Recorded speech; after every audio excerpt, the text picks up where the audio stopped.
আসসালামু আলাইকুম, সবাইকে স্বাগতম টেকনিক্যাল স্টাডি বেজের নতুন একটি ক্লাসে। আজকে আমরা আলোচনা করব বাংলা ওয়ান থেকে প্রবন্ধ জাদুঘরে কেন যাব, এটি লিখেছেন আনিসুজ্জামান।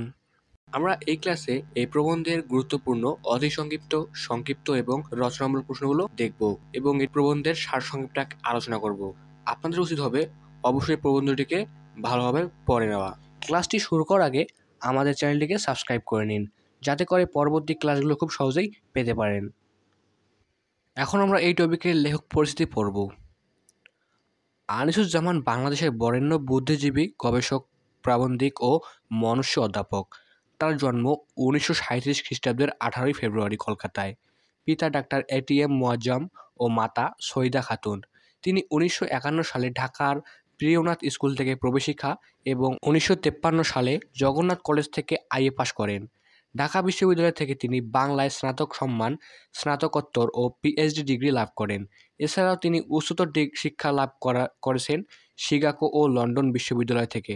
তিনি দীর্ঘকাল চট্টগ্রাম বিশ্ববিদ্যালয় ও ঢাকা বিশ্ববিদ্যালয়ে অধ্যাপনা করেন। তিনি ঢাকা বিশ্ববিদ্যালয়ের ইমেরিটাস অধ্যাপক ছিলেন। আনিসুজ্জামান উচ্চমানের গবেষণা ও সাবলীল গদ্য রচনার জন্য খ্যাতি অর্জন করেন। তার উল্লেখযোগ্য গ্রন্থ হল মুসলিম মানস ও বাংলা সাহিত্য, মুসলিম বাংলার সাময়িক পত্র, স্বরূপের সন্ধানে, 18 শতকের চিঠি, পুরানো বাংলা গদ্য, বাঙালি নারী, সাহিত্য ও সমাজে, বাঙালি সংস্কৃতি ও অন্যান্য, ইহজাগতিকতা ও অন্যান্য, সংস্কৃতি ও সংস্কৃতির সাধক, চেনা মানুষের মুখ, আমার একাত্তর, কাল নিরবধি, বিপুলা পৃথিবী ইত্যাদি। সাহিত্য ও গবেষণায় কৃতিত্বের জন্য তিনি 21শে পদক, বাংলা একাডেমি পুরস্কার, আলাওল সাহিত্য পুরস্কার, কলকাতার রবীন্দ্রভারতী বিশ্ববিদ্যালয়ের সম্মানিত ডিলিট এবং ভারত সরকারের পদ্মভূষণ সহ বহু পুরস্কার ও সম্মাননায় ভূষিত হন। তিনি 2020 সালের 14 মে ঢাকায় মৃত্যুবরণ করেন।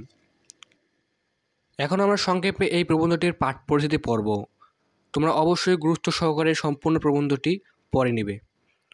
জাদুঘর হচ্ছে এমন এক সর্বজনীন প্রতিষ্ঠান যেখানে মানব সভ্যতা ও সংস্কৃতির বৈচিত্র্যপূর্ণ ও ঐতিহাসিক নিদর্শন সংগ্রহ করে রাখা হয়, সংরক্ষণ, প্রদর্শন ও গবেষণার জন্য। অর্থাৎ জাদুঘর কেবল বর্তমান প্রজন্মের কাছে নিদর্শনগুলি প্রদর্শন করে না, ভবিষ্যৎ প্রজন্মের জন্য সেগুলি সংরক্ষণ করে রাখে। সংগৃহীত নিদর্শনগুলিকে জাদুঘরে যথাযথভাবে পরিচিতিমূলক বিবরণ সহ এমন আকর্ষণীয়ভাবে প্রদর্শন করা হয় যেন তা দর্শকরা অনেক কিছু জানতে পারেন, পাশাপাশি আনন্দ পান। এছাড়াও জাদুঘরে আয়োজন করা হয় বক্তৃতা, সেমিনার, চলচ্চিত্র প্রদর্শন ইত্যাদির। পরিদর্শকদের মধ্যে জানার কৌতূহল বাড়ি তোলাই এর উদ্দেশ্য।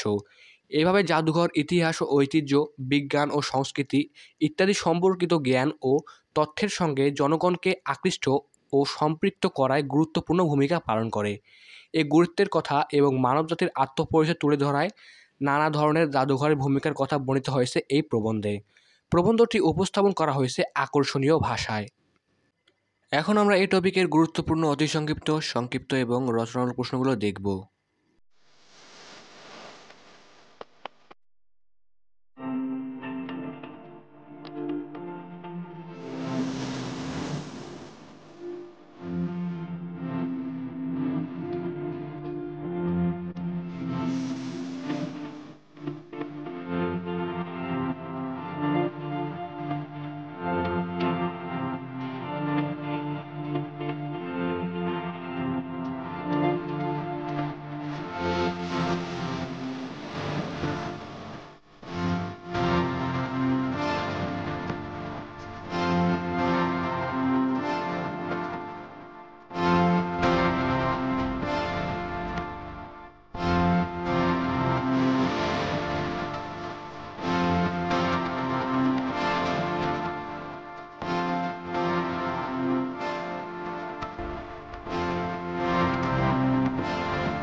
তো আজকে এই পর্যন্ত।